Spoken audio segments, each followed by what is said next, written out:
Hello everybody. Today I'm going to show you how to use the IF, SUMIF, and COUNTIF functions in Microsoft Excel.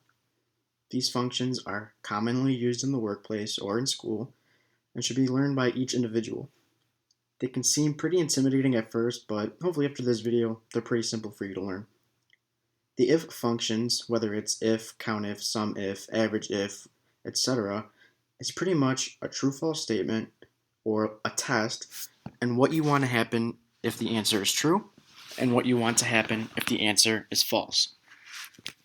So right here I have some data, the product name, category, unit price, and sold by, but we don't have the how to calculate the price.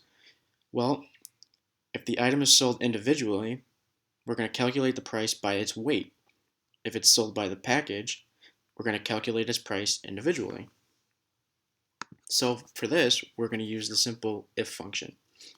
So you'll type in if, tab, and it says logical test, value of true, value of false. So pretty much what are we testing, what's going to happen if it's true, and what's going to happen if it's false. So for our example, the logical test is going to be if D2 equals individual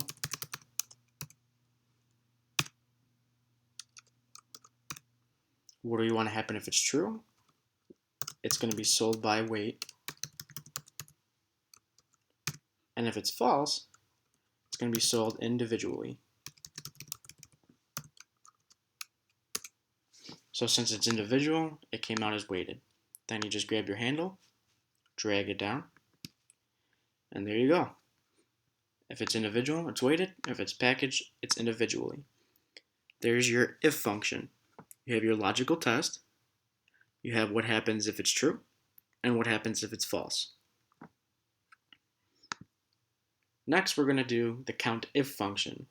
So for this function, you want Excel to count how many times a specific criteria pops up in the array that you give it or in the area that you tell it to. So we want to know how many vegetables and how many fruit we sell. So we'll start here, type in COUNTIF. Our range is going to be where the data is. And our criteria is going to be vegetable. So it comes out as 4. 1, 2, 3, 4. There you have it. The COUNTIF function counts how many times the vegetable is inside column B.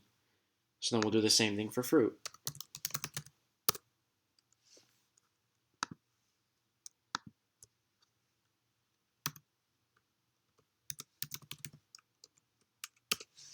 And there you have it. You have 4 fruit.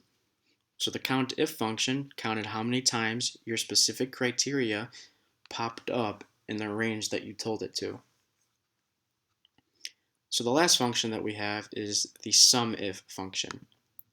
So I'm going to go over to my orders tab. You're going to see here that we have all our orders, what the person bought, the price it was, how much they bought, and the total price of the sale. And here's our total sales, which is an easy just sum function from D2 to D16. But now say we want to know the total revenue for each of the items. How are we going to do that? We're going to do the SUMIF function.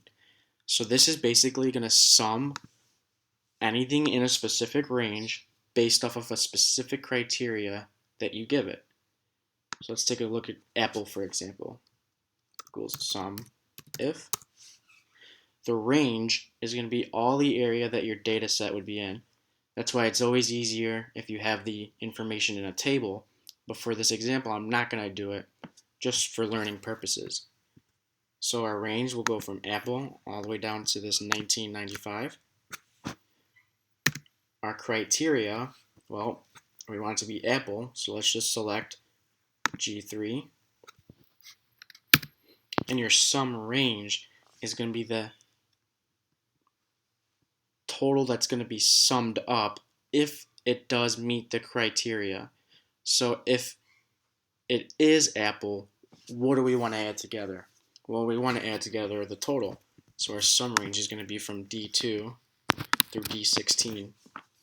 So now what we're telling Excel to do is in this entire range, if the criteria is apple, we want to sum together all of the totals for apple. So 213, 524, let's see, we got 124.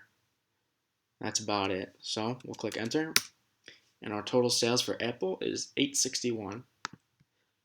Then we could just do the same thing for potato. Equals sum if our range is going to be the entire area, our criteria is going to be potato, and our sum range is going to be the range that we want summed. So there you have it. Now if you don't feel like typing it all out, you just want to be able to drag it down, you just need to make sure that for your sum range you put the references to so that the areas do not change. The only thing that we want to change is this G4 right here. So then enter, it's going to give you the same amount. But now if you drag it down,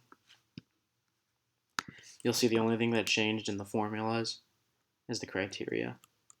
So there you have it. There's the if function, the COUNTIF function, and the SUMIF function. Thank you for watching, and if you have any other questions on anything Excel related, please leave a comment below and like this video if it helped you out. Thank you.